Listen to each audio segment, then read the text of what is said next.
Give us 1 second, Facebook, Instagram. We're just getting everything shared to our business pages. Stay tuned. Give us 1 second.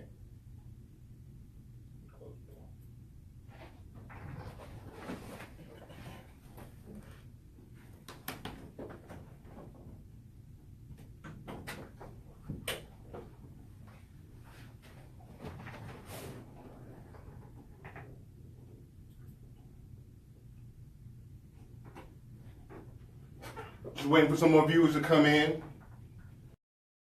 Good afternoon. A long day at work. Some people had a long day at home. Those of you who had your day off, but just stay tuned. Give us 1 second. We're just getting everything set up for you guys. In fact, we want to do a little sound check right now. If you tuned in, press 1 if you can hear us. Press 2 if you cannot hear us. All right.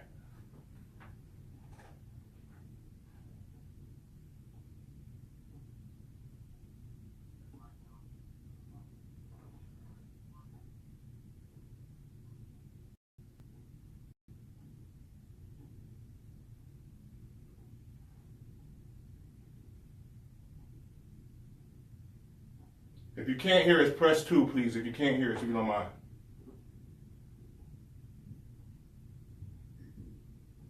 Ms. Lisa Karen, thank you for joining us. Ms. Christy, Mr. Mari, Ms. Dan Karen, thank you for joining us.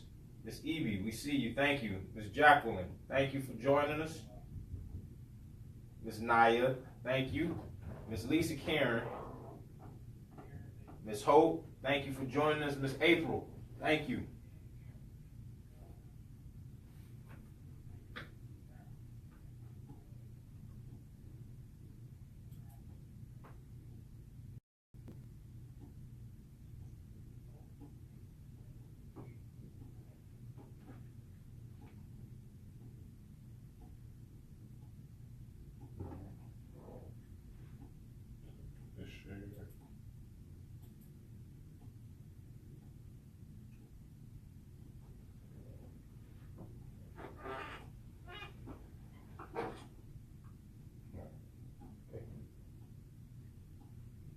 Good afternoon, social media world. Andre Coakley, president of Credit 360, and I'm here with Trevor Williams, Vice President of Credit 360. Welcome. and we're here today. We just wanted to kind of let you into our office, let you into our world, let you know what we do a little bit. We're here to pretty much help you guys get your credit back on track. This video is not coming from a selling point. I'm not trying to sell you anything. Actually, I'm just giving you things. This is what we normally charge our clients for. But if we can help anybody pretty much get their life back on track from a credit standpoint, this is what we're here to do. This is what we want to do. Throughout this video, if you do have any questions or concerns, please just shoot us a little comment in the comment box. We'll gladly answer any of those questions that we can. And towards the end of the video, we're going to have an open forum where we can pretty much, where you can pretty much ask us any questions. We'll even take in some call-ins. Yeah. All right. So. And also, for you that are just joining us, we will be doing this live. If you have any questions, again, you can leave the comments in the comment area. You can give us a call. Please take a look at the message we sent earlier that has the follow along chart that we'll be going over tonight, and hope you learn something. All right. So let's get into this. Credit. Credit is pretty much the lifeline of your financial future. So many things that you encounter come or they are affected by your credit score. Whether you're actually trying to get a simple credit card, or you're trying to buy a house, get a car, or even possibly get some type of gainful employment, they're most likely going to need to be looking at your credit score for multiple reasons. And that main reason is risk. They want to see how risky is it investing in you and actually putting not only possibly money, but only putting information, putting data, putting their business in your particular hands if you're actually applying for a job from that particular standpoint. All right. Truth being told, I didn't always have good credit. I came from a background where we weren't. I ain't going to say that we were poverty stricken. However, we weren't actually affluent with money, and money wasn't just being thrown all over the place. There were times where there were struggles. And with that being said, once I kind of got older in life, some of the old mistakes that I made wound up catching up with me when I was in high school, I did some stupid things. I got a little, back then it was a Bird Irons card. With that Bird Irons card, I wound up destroying my credit. When I turned 21, I went to a college and couldn't do some of the things I wanted to do because I had a little discrepancy on my credit report. Okay? And it's funny that you actually even mentioned that. Think about it. Most people actually are introduced to credit during those times, college, when they're first getting out of high school. You see the cards; they're pretty at that point. They're pretty easy to obtain in a lot of cases.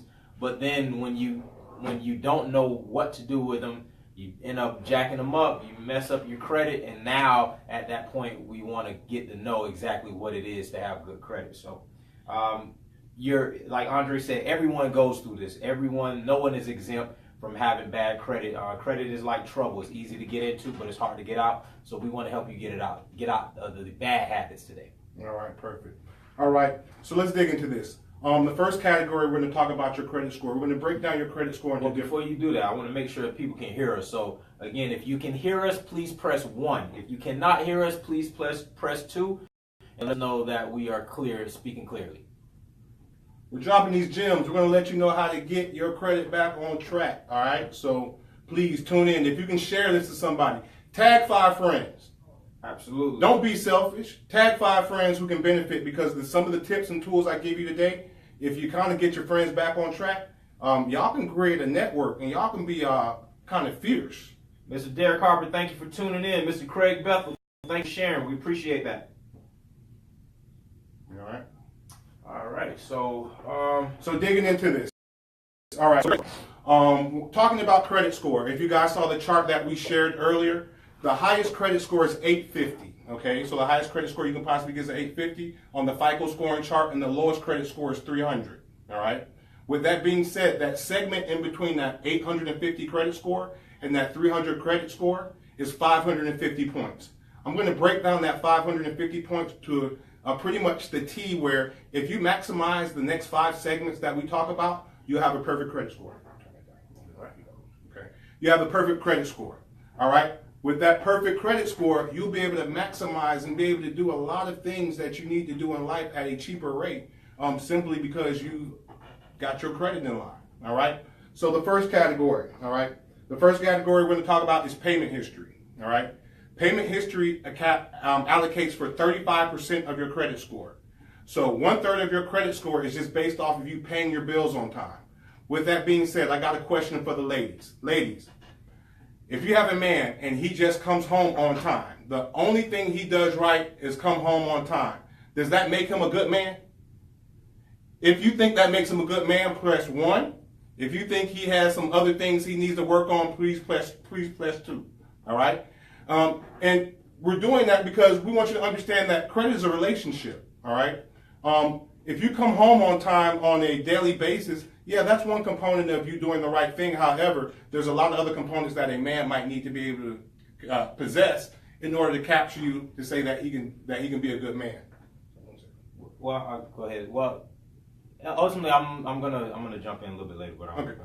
All right. So when we're talking about that 35%, that equates to roughly about 193 points of your credit score. So paying your bill on time can equate to 193 points of your credit score. Now, when we're talking about paying your bills on time, your bills are actually broken down, or your payments are broken down in 30-day increments when we're talking about doing negative things. Those 30-day increments are going to be a 30-day late, a 60-day late, a 90-day late, a 120, and a default, okay? When we're talking about a 30-day late is broken down. Let's say you have a payment that's due January 1st, okay?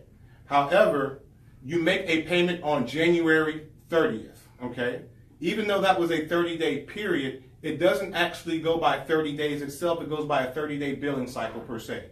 So when you're talking about your credit cards and you're making your payments, you actually want to make your payments before your bills actually overlap or double up. So for example, if I have a payment that's due on January 1st and I make that payment on February 1st, they're still going to count that as a 30-day late because I let that overlap into the next billing period or billing cycle. Okay. A 60-day late. A 60-day late is, let's say I have a payment that's due January 1st. I skip that January 1st payment. I don't make the February 1st payment, but then I make that payment on March 1st. If I make that payment on March 1st, there has been a 60-day gap in between my actual original due date versus the actual date that I actually wound up making the payment. And that would accumulate a 60-day late payment on your credit report. Okay? Now, there's one other aspect that you guys have to be careful when we're talking about credit and scoring. And it's what we call a rolling late payment. A rolling late payment is, let's say, I have a payment that's due January 1st. I missed that January 1st payment. However, I make the February 1st payment. I make the March, I make the April, I make May, I make every 11 payments for the rest of the year. However, I didn't make that first payment of January. They're going to count that as actually a 11 late payments or 11 30-day lates for that particular 12-month segment, even though I wasn't late actually 11 times. The way that goes is on January 1st, that payment was due. When I made my first payment on actually February 1st, that February 1st payment was actually allocated towards the January payment. And then when I make my actual April payment is going to be actually allocated towards my February payment. So theoretically, every month that I'm making a payment, even though I'm making a payment, I'm making those payments at a non-timely fashion. Therefore, it's causing me to have late payments for 11 months for that pretty much 12-month segment or year segment. All right? So that's very important to know. We have a lot of clients who get caught up with that. They say, hey, I only missed one payment. Why do they say I have 11 late payments? Because you never made up that original late payment that you had pretty much defaulted on or you never made, okay? Anything you want to say about that? Well, late payments are the strength of your credit score. It's the biggest factor in growing your credit scores. Like Andre said, 35% of your score is made up of it. 193 of those 550 point gap is made up of your payment history. So with that being said, make sure that you're making your payments on time. That is the lifeline the start of growing your credit scores. All right, perfect. All right. So the next segment we're going to talk about is debt and available credit. Okay, debt and available credit takes up 35% of your credit score, or per se, if you want to break it down to a point segment, that's 165 points of your credit score. Okay, 165 points of your credit score just goes by how much available credit are you using. Now, credit is kind of backwards. I have a lot of clients who come into our office, they think that the more credit they use, the more credibility they give. Keep in mind, credit is actually geared for you necessarily not to use it. Unfortunately, society, social media, our friends, just wanting to impress other people, have us using credit in manners that it should not be really used. My theory with credit, it should only be used for two purposes. Number one, emergencies, and I'm talking about real emergencies, death in the family, something along with your transmission breaks in your car, something along the lines of you just need money from some real financial emergency. A real financial emergency is not Bloomingdale's is having a sale on some bad Gucci stilettos, and you need to get that before they go off a sale. Sometimes we put ourselves in a position where we feel that we need more things than we need, and this is where that utilization part of your credit winds up coming into play. How much of your credit are you using? For example, if I come to you and I say, can I borrow $500 for rent? I don't need to tell you that I'm financially struggling for you to understand that I need $500 for rent. The simple fact that I'm asking you that I need $500 lets you know that I'm in a financial position where I can't handle my own funds, okay? Banks and creditors feel the same way when you actually are borrowing and using money for a credit card. That money is there for you to have, but it's really for emergency purposes. And when we talk about utilization ratios, we never want you to use over 30% of your credit limit. So for example, if I have a $300 credit card, my personal spending limit should be no more than $90 per month, okay? Or $90 per billing cycle, all right? When we say that is, the reason why you don't want to use over 30% because you don't want them to let you know that you are, I guess, you don't have discipline with finances. For example, let's say you have a son and you have a daughter, right? You give your son a bag of M&Ms, all right? And you give your daughter a bag of M&Ms. When you give your son a bag of M&Ms, he devours the whole bag of M&Ms. Would you trust him with a box of M&Ms? You probably wouldn't because he showed you that he's destroyed or he doesn't have the discipline to save a bag of M&Ms. Therefore, you would not trust him with a box of M&Ms. For example, let's say you have your daughter. You gave her a bag of M&Ms. She only ate 3 of the bag of she only ate 3 of the M&Ms of the whole bag, and she saved the rest of the bag of M&Ms. Would you trust her with a box of M&Ms? Most likely you would. All right. The reason why is because discipline shows us, and human nature shows us, if you respect something on a smaller level, you're going to have a respect for it on a larger level.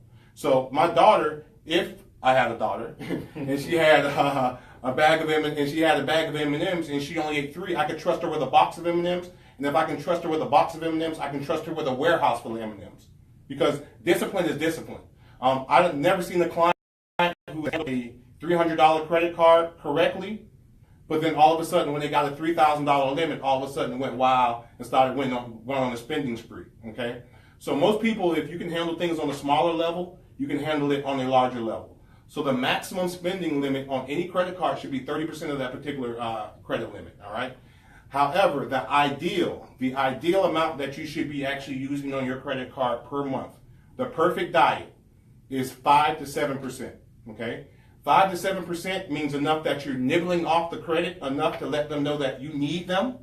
However, it's creating enough discipline factor to let them know, hey, that you're I'm going to say frugal, or you're disciplined, without necessarily having to use their funds on a non-disciplined scale. Okay. Remember, everything they're doing from a credit standpoint, they're looking from a risk standpoint. I wonder, just out of curiosity, how many people you think knew that 30% is the maximum that is used on the credit? Most of my clients think the direct opposite. They think the more money that they are using, the better the situation. However, they're reading that as if you're broke. So let me ask you this: Facebook and Instagram. Press 1 if you knew that, or you even agree with that, or press 2 if you don't agree with that, or you didn't know that. Let us know. And also, please share this. Drop your comments. We are checking, so if you have any questions, we'd love to answer them for you. All right? Yeah, share this video. Tag 5 people who can learn something from this video. Don't be selfish with education. I'm giving you free gems right here, dropping it for you. Whatever you guys, we're here for you. And like I said, a little bit later, we're going to take some questions. All right? So back to that debt and available credit utilization. The perfect diet is that 5 to 7%. Remember that, guys. The most we want you to ever use on a credit card is 30%. And keep in mind, keep your credit limits keep your balances within your limits. Don't get involved with paying paying all this interest. We believe in credit. We don't believe in debt, as we said before. Only two reasons we really want you to use credit is, number 1 is emergencies, and number 2 is using their money to make more money for yourself. In other words, using credit to possibly leverage yourself to open up a business, start a company, buy some type of product. Do something to put yourself in a better financial position. Why wouldn't you borrow a few dollars off a credit card to possibly get some merchandise or get something that you can possibly upsell, resell, cross-sell to someone else to make some type of gains on your money? This is what this world is about. Please think about it. All these major multi-million-dollar companies, they are multi-million-dollar companies, and they have millions of dollars in the bank, but they still use credit. Think about that. All right? The reason why they use credit is because at the end of the day, they want to leverage other people's money to make more money for themselves. Why shouldn't you, or why can't you be doing that on a personal level? All right? So, getting to the next section. All right? We're going to talk about credit history. All right? Or length of credit. That takes up 15% of your credit score, or give or take roughly about 83 points. So you can gain 83 points on your credit score just by having a good credit history. Now, when we're talking about history is, they want to know, how long have you been in the credit game? Are you a rookie or are you a senior? For example, I got a question. Let's say you have a freshman with an A average and you have a senior with an A average. Who is stronger? Press 1 if you think the freshman is stronger. Please press 2 if you think that the senior is stronger. Or please press 3 if you think they both are equal. They both have A averages. So what's the difference? Please tell us. If you think that freshman has is a stronger person because they have an A average versus that senior who's in school with an A average, please press 2. If you think that they both are equal, please press 3. All right? All right, perfect. So, Craig, thank you. You press 1. Ms. Tara Deloach, press 3. Ms. Jacqueline, 2. So we're getting a lot of people that actually are pressing 2. Ms. Bella thank you. Ms. Fallon, thank you for your comment. Mr. Jose, thank you. So we actually getting a lot of twos. Okay, so when we're talking about breaking down who's stronger between a freshman or a senior, because they both have an A average, actually that senior is going to be stronger. Why? Because he's been doing it for a longer duration of time. That freshman might only been doing it for 2 semesters. However, that senior has been making an A average, most likely if he's on track, for 8 semesters. Okay, so he's had more reps, he's taken more shots, he's made more shots, therefore he's going to be perceived stronger. So it's like a basketball player. A basketball player, he plays his first game in the NBA, he drops 40 points. He can't say he wants to restructure his contract because he's killing it. All right?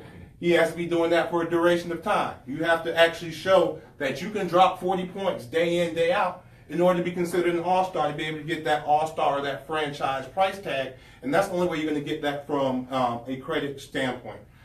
And just to kind of just jump in, keep in mind, all of this is tied in together. Your payment history factors into that. The longevity of your payment history is going to ultimately factor into the length of credit history. So please understand, these simple things aren't segregated. We're talking about them individually, but again, this is one body, if you will. This is part of your credit body. All right? So when we're talking about credit history, you want to have a strong credit history. When we say strong or long credit history, that means you want to have history that's dated, saying that you've had credit for a while. A lot of us who are older have had student loans that have been on our credit or been reporting on our credit reports since we've been 22, 23 years old, since whenever you graduated from college. That is going to be a strong piece of credit for length of credit. So don't be so quick to get these old student loans off of your credit report, because that might most likely have been your first ideal piece of credit. And if you've been paying it on time, or even if you've been deferring it and it doesn't have late payments, it's still going to show some good history. So, for example, I've had some clients who had a student loan on their credit report for 10 years, but they might have had 5 or 6 late payments on their credit report. I would tell you, caution yourself with trying to get that student loan off your credit report only by 6 payments on it. Because keep in mind, it has 10 years worth of history, which creates a lot more credit depth than the little dings that it's creating from those five late payments. For example, you would not take your car to the junkyard just because the paint job had 5 dings, had 5 dings or five scratches in it. So don't destroy your credit, destroying an old or taking off an old student loan or old piece of credit. So anything that's old and positive on your credit report, you want to leave that information on. You don't want to be so quick to get that information off your credit report, because you could be dinging it. I've had clients who have removed old student loans off their credit report, or they've removed the old car off their credit report because they feel it's irrelevant. Keep in mind, you want to still keep that old information in your credit report. For example, if I was in high school and I'm I'm about to go on my 25, 30 year high school reunion, but if I was in high school and I had friends in high school and we had a good relationship in high school, now that I'm 25 years older, would I say that they're not my friend?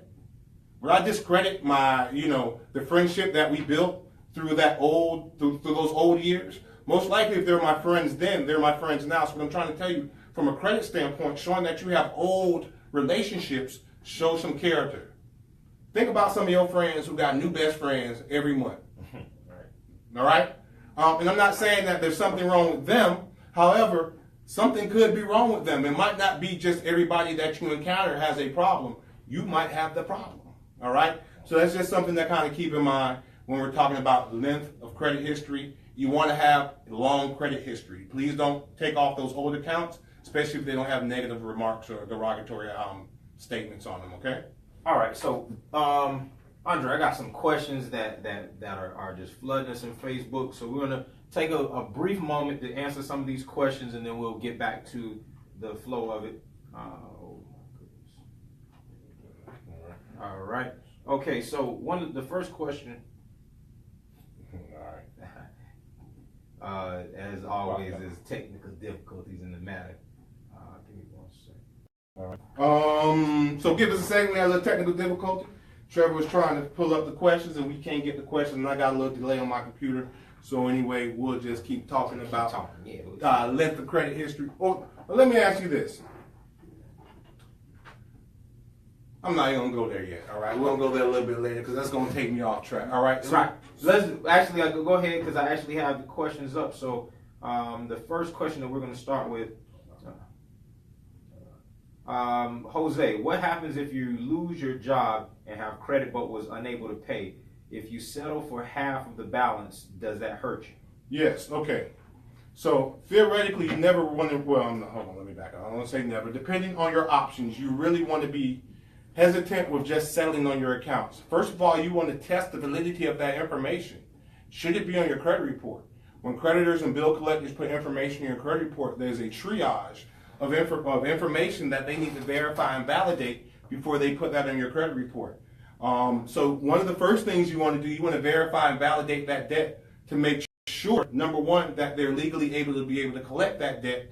And then number two is whenever you settle on the collection, you're actually taking a collection account and you're possibly reestablishing the date of last activity on that account when you're making a payment on it, okay? So you want to be careful. And so when we say date of last activity, for example, let's say 3 years ago I had a collection account on my credit report. Or let's say 3 years ago I had an account that went into collection on my credit report. In the last 3 years I have not touched it. I have not done anything negative. However, that collection account is on my credit report. Normally after 2 years, it's not doing as much damage as there. However, it's not affecting me. It's more of an eyesore and a scar more than an open wound, if that makes sense, okay? Because of the time frame of 3 years, we still know that the collection took place. However, it's not an open wound, all right? So because that collection is a 3-year collection and you actually make a payment, let's say today, you're reestablishing that statute of limitations, and it's what I call you're ripping the scab off of that wound. You're taking something that has somewhat already healed over, and you're making it prevalent and relevant with pretty much with today's date. So you're making it active, okay? So you want to be careful with ripping reestablishing the statute of limitation or ripping the scab off that wound. For example, 3 years ago, I fractured my leg. When I fractured my leg, I should have went to the doctor. I should have had it casted, but I didn't. I let it organically heal on its own. Here it is 3 years later. I can still walk. I can still maneuver.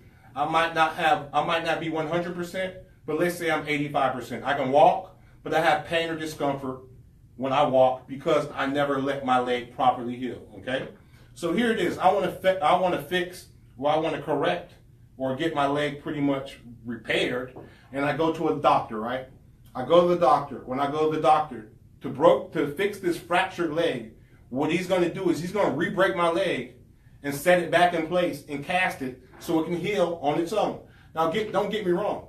That's the best thing to do. However, I would not have that doctor break my leg before I get ready to run a marathon in 3 months.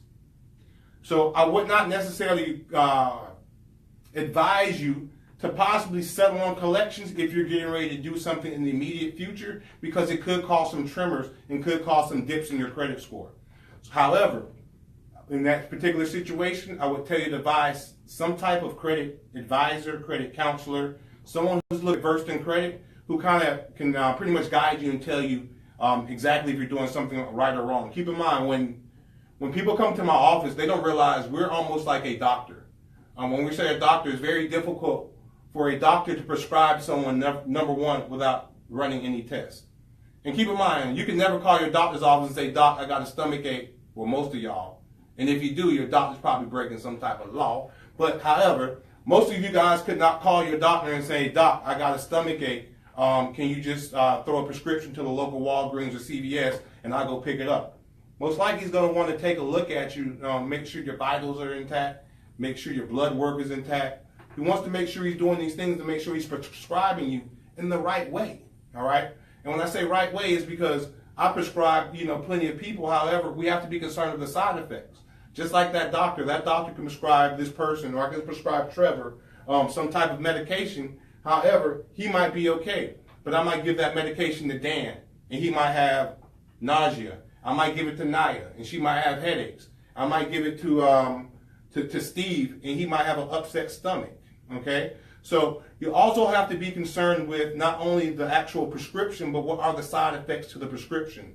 And I say that is a lot of times when people say, "Hey, you know what? My cousin did this to his credit report, and he has an 800 credit score." all right? Everybody has a different makeup. Everybody has a different body type.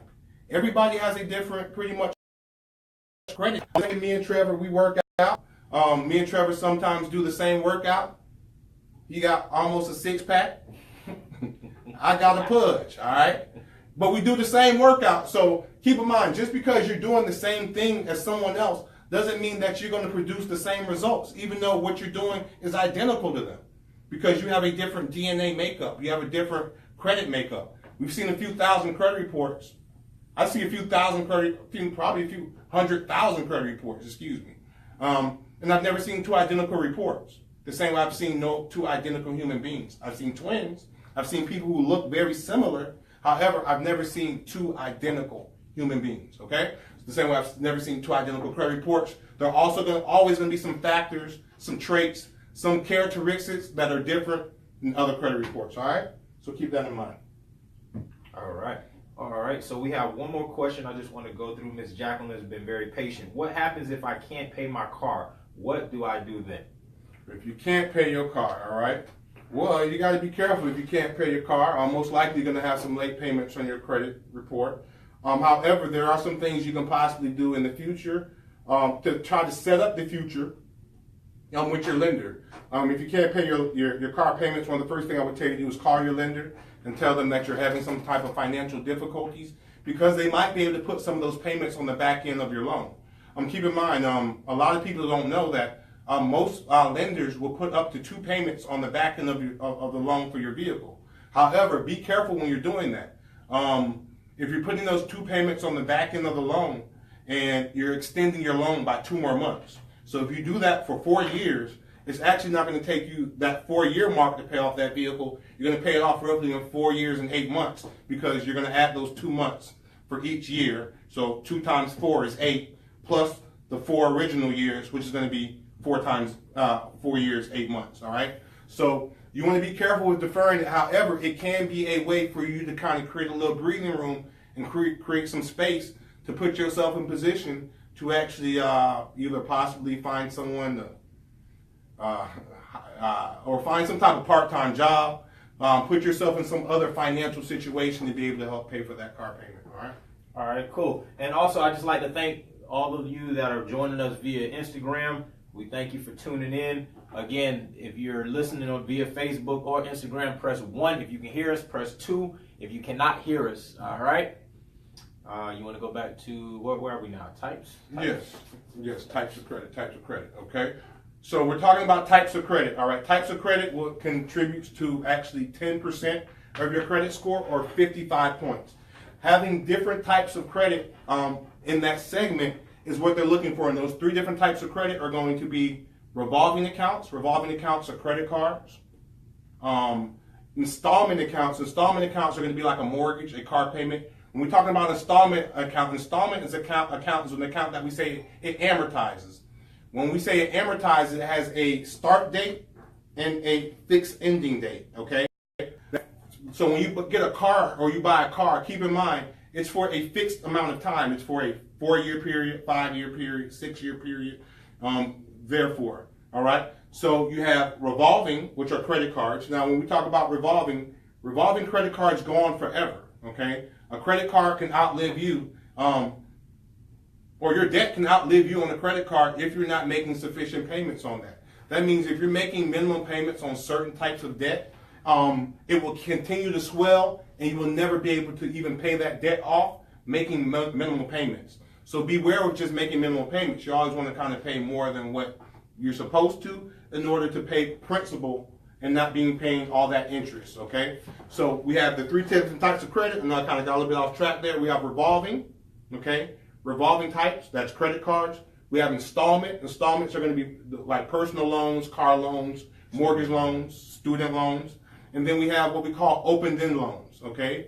Open-end or open-end cards. An open-end card is a charge card. A charge card is like an American Express. You might see American Express cards. With those American Express charge cards, you have to pay the balance within 30 days.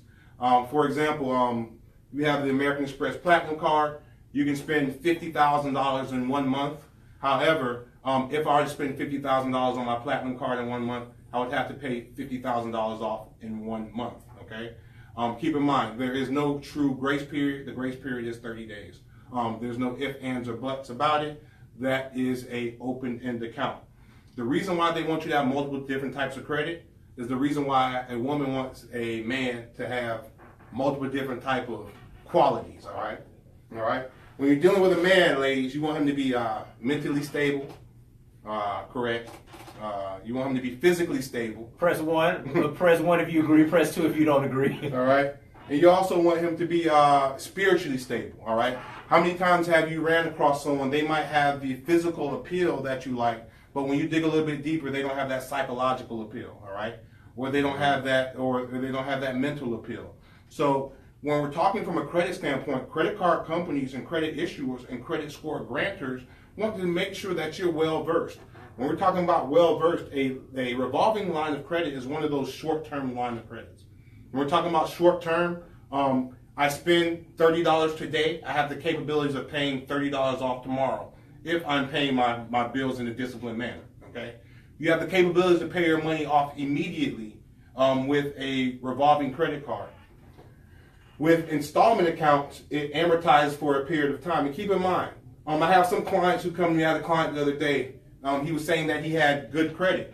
And I'm like, what makes you think you have good credit? He says he has a $200,000 Maserati on his credit report. I said, sir, you're $200,000 in debt. Please don't think that equates to have a good credit score. All right? Just because you're in a relationship don't mean you're taking care of the relationship. All right? Just because he got that girl on the date doesn't mean he's going to marry her. So what I'm trying to say is with installment loans, just because you acquire the actual item doesn't give you the credibility.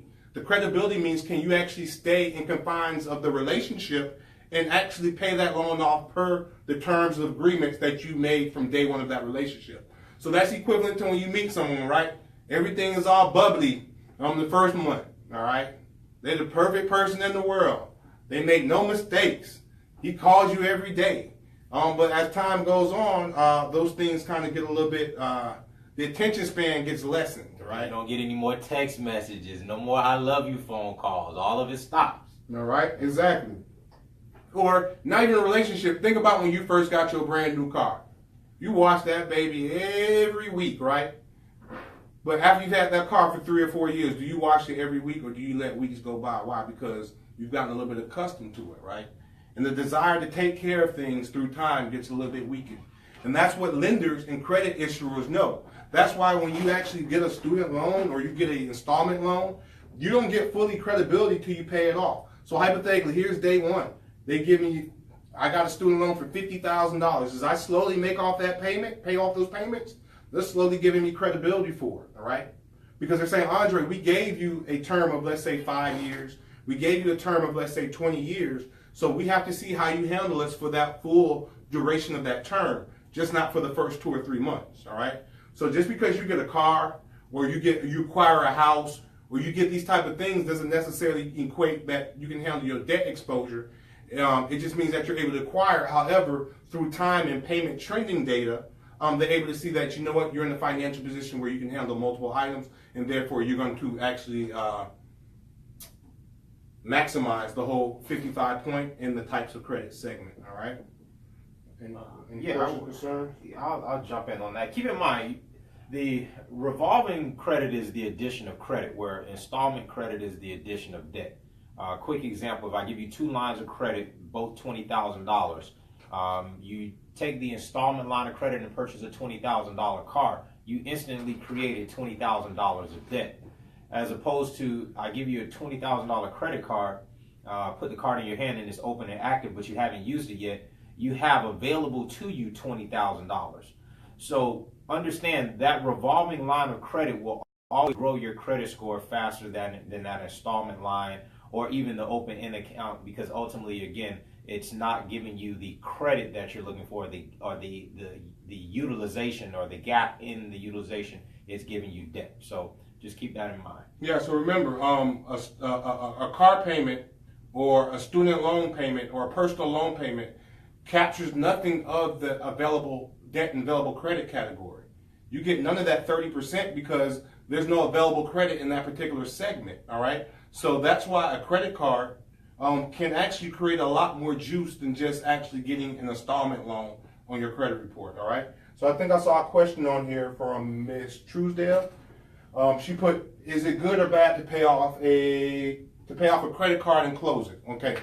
One of the things you never ever want to do if you can, if it's what I say financially feasible, all right, is you want to pay off a credit card and close it, all right. When we're talking about credit, you want to keep as many relationships as open as possible, long as there's no financial exposure. So theoretically, if you have credit cards that really don't have, okay, when I say financial exposure, I lost my train. So when you have credit cards, all right, let me back this up. When you have credit cards that you want to pay off and close, you have to be careful, because when you close that credit card, you're closing that relationship. Remember, the longer the relationship, the better and stronger you are. And the more people you have access to shows strength and credibility from a credit standpoint. For example, if I have 5 friends that I can go borrow $500 from, and I haven't borrowed $500 from them, it shows that I'm pretty much in good shape. However, let's say I have 5 friends and I owe all 5 of those friends $500. It shows that I have a lot of debt exposure, okay? And so when we're talking about that debt exposure, you have to be very careful. So when we're talking about actually paying off credit cards and closing them, it's best to have those 5 credit cards paid off but leave them open, because when I go to apply for other lines of credit, they're going to say, you know what, Andre has these 5 credit cards open that he has no balance on, therefore he's a very good financial risk, because he doesn't have a lot of exposure. So it's good to have these credit cards paid off, but leave them open. When you cut off that credit card, remember, you're shortening what we call your average age of activity. It's showing that you have less credit cards, or you have less credit in the game, therefore you're not as trustworthy. For example, some credit cards have annual fees. Okay? If there's a credit card that you're not really using and it has annual and monthly fees, you might be between a rock and a hard place, especially if this is one of your older credit cards. Because if this credit card you're thinking about possibly, getting rid of because you're spending too much money on it on a monthly basis or an annual fee basis, it might be a problem if you shut down that credit card, because it's going to short that average age of activity. All right? And then it's going to show your lenders that, hey, you know what? They don't keep relationships for a very long time. Therefore, they might be hesitant to start a relationship for you. For example, if I broke up with every girl who I dated in the last 5 years, the next girl who's in line and looking at that is going to be hesitant with being in a relationship with me, because she's going to see Andre's relationship pattern is, you know what, he breaks up with women after a month. So she would be hesitant with getting into a relationship with me. So creditors and lenders are looking at that, because you know what? All that's going to be displayed on your credit report. So you want to be careful when you're actually closing off accounts after you pay them off. Keep them open. But even if you keep an account open and you don't use it, periodically use that credit card slightly. Use it for, put gas on the credit card and pay it off the next day. Do you know if you pay your billing cycle with it, if you pay your credit card statements within 21 days of your billing cycle, you're not going to pay any interest on that money that you borrow. So here it is. You put yourself in a situation where you built your credit, or possibly put your credit in a situation to improve, and you're not paying interest. I'm the king of not paying interest. All right. And when I say that is, I put certain minor things on my credit report, but I pay it off. On my credit card.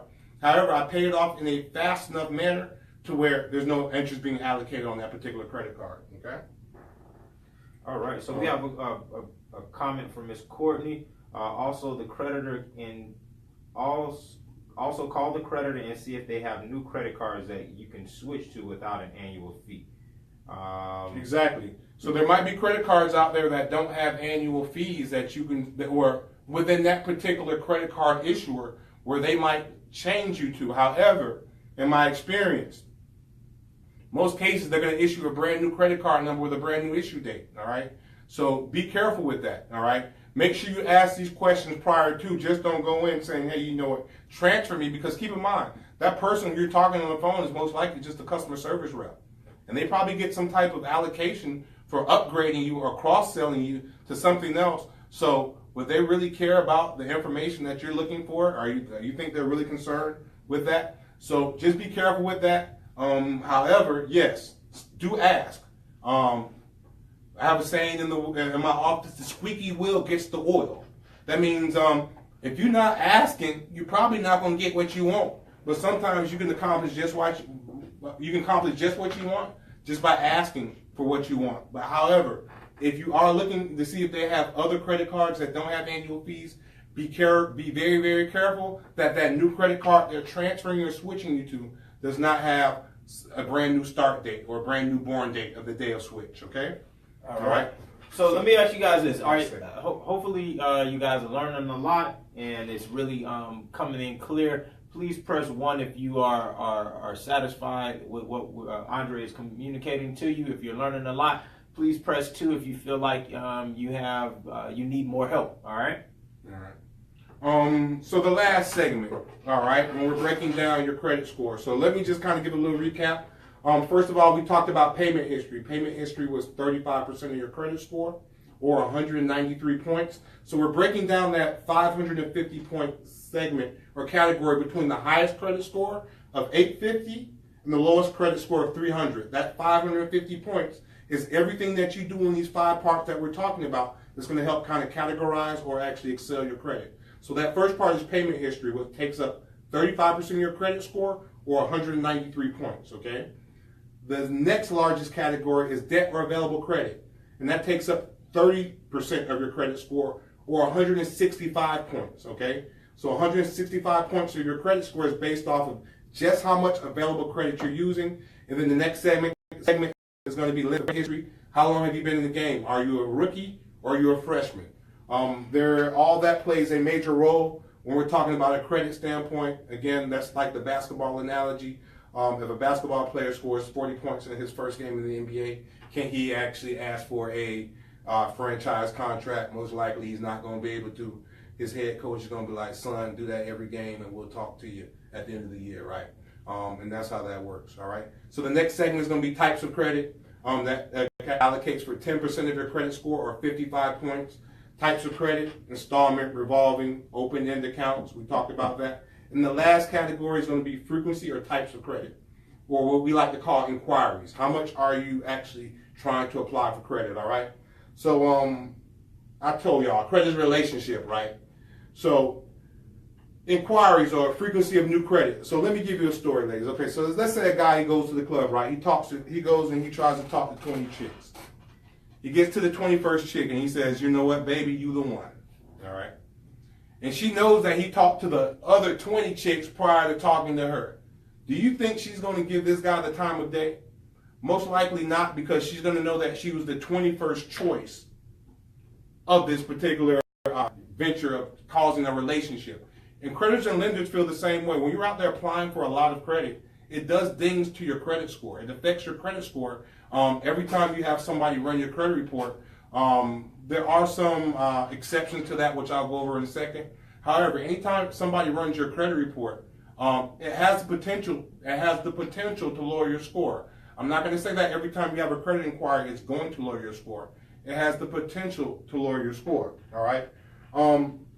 Nobody wants to feel that they're last in line to be asked to be first in line. All right. So when these creditors are seeing that you've been all over the place to actually apply for credit, the way they give you the time of day is they might extend the credit to you. However, they know you're thirsty or desperate. Therefore, they'll give you a higher interest rate. Why? Because they know the other 20 told you no. That's the reason why they're the 21st. Okay. So even with dating, all right. So when that situation, even that guy came to that 21st woman and he tried to court her. Even if she dealt with this gentleman, she would not give him her best. She would deal with him, but she would deal with him on a per basis. Or she would be filling him out, just kind of letting him in, but not giving him all the actual play, all right? Same thing happens from a lending standpoint. They'll let you in the door, which means they'll extend the credit to you. However, they're going to give you that bump on your interest rate for the simple fact that they know you're thirsty or desperate, okay? So there's actually, when we talk about inquiries, there's also what we call grouping of inquiries. Grouping only falls into 2 categories. Whenever you're trying to buy a house, whenever you're trying to buy an auto loan, okay? When we're talking about grouping, grouping is they allow multiple inquiries for one particular category, which is either housing or mortgages or auto loans. they allow multiple inquiries for a 30-day period to count as one inquiry. All right.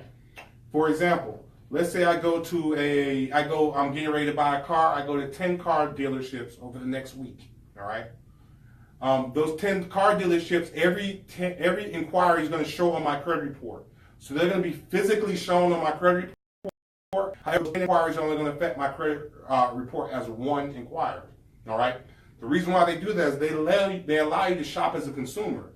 As a consumer, you have to be in position to be able to shop for credit and to be able to put yourself in position to where you can be able to get the best deal possible because you're able to shop for your credit. However, just because all these inquiries are grouped and they're put under one inquiry doesn't mean you need to be going to 10 different car dealerships. Just like technology, you need to make meaningful relationships.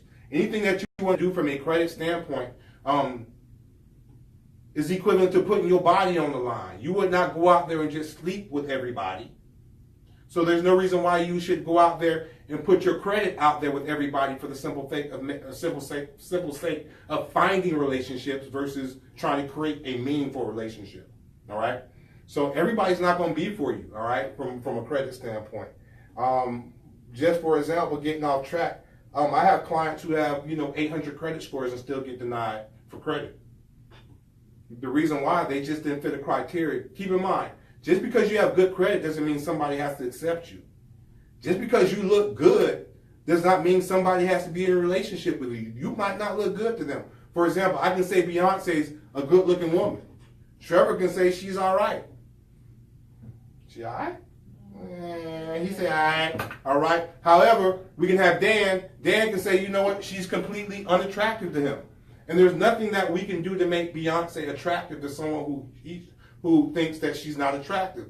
The same way from a credit standpoint. They think that you are credit unattractive. These lenders are not going to be extending their credit out to you because at the end of the day, you might be over attractive. How many times have you seen someone who looks good and you're like, man, they look good, but yet you don't want the problems of someone who looks that good? Why? Because every time you turn around, somebody's in the inbox. Every time you turn around, you leave them, somebody's trying to communicate with them. So because of their looks, because of their appeal, a lot of times people feel that, you know what, they're a good catch.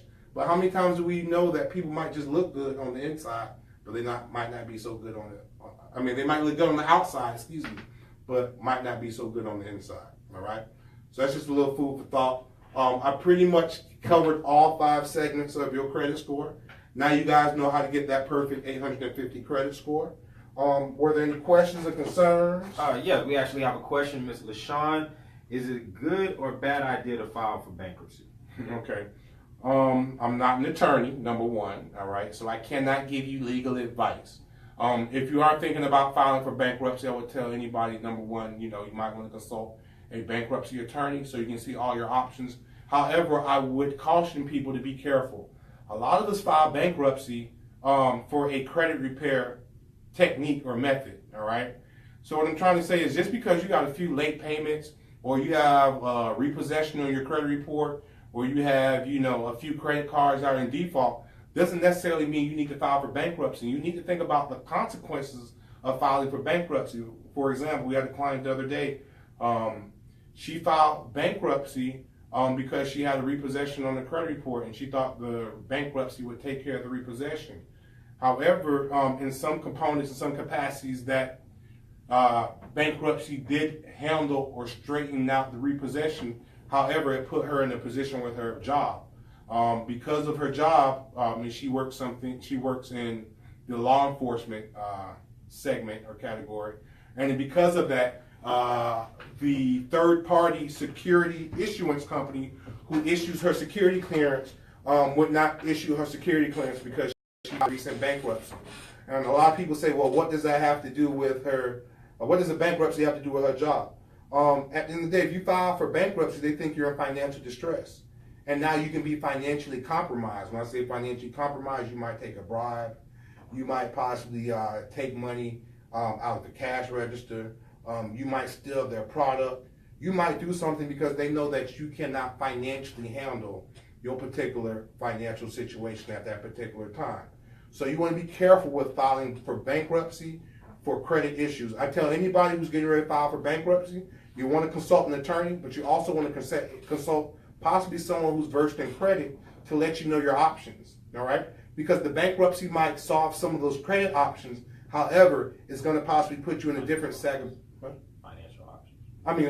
It might handle some of those financial options. However, it might cause some credit delays on you being able to kind of get back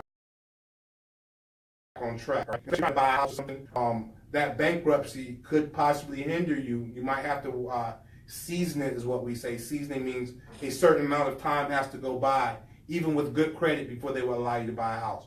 For example, I have some clients who filed for bankruptcy.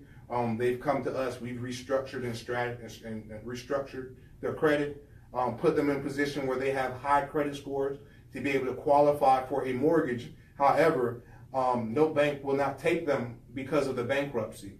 So they have to wait until that period of time, depending on that lender or depending on that mortgage institutions, what their seasoning period is on that bankruptcy. Sometimes they have to wait for that particular period in order to kind of put themselves in a better position. And it's funny that I'm glad that you mentioned that. Credit is that fickle. I've seen a credit report where a person had 2 foreclosures and a repossession on their credit report and still had a 710 credit score.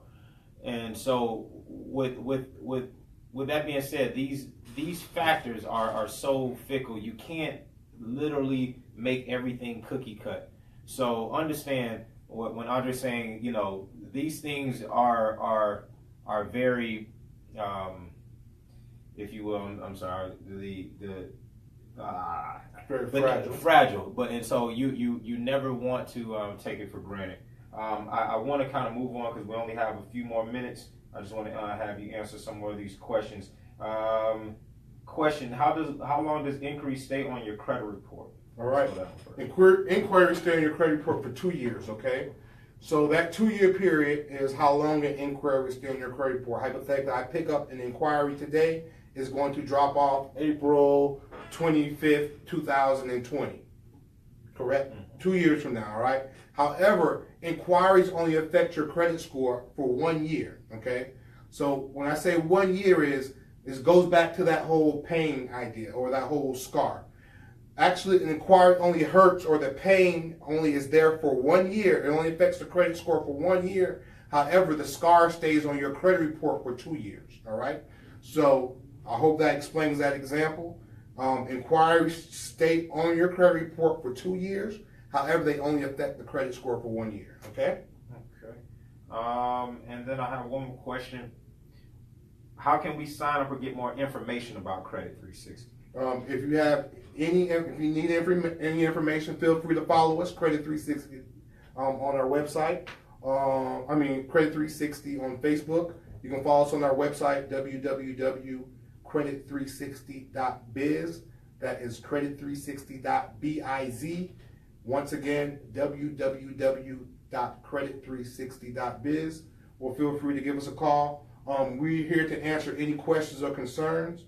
If you go to our website, you can sign up for an appointment. If you want an appointment, you just schedule an appointment, and one of our staff members, team members, will get back to you. We're very user-friendly here. We believe in answering any questions. As you see, this is what we do for a living. However, every Wednesday from now on, we're going to be dropping these gems, dropping these jewels on you, just letting you know exactly what you can be possibly doing to get your credit back on track. Why? Because we care. Absolutely, and keep in mind, we're more than just your credit repair company. Ultimately, our job is to help you achieve your goals.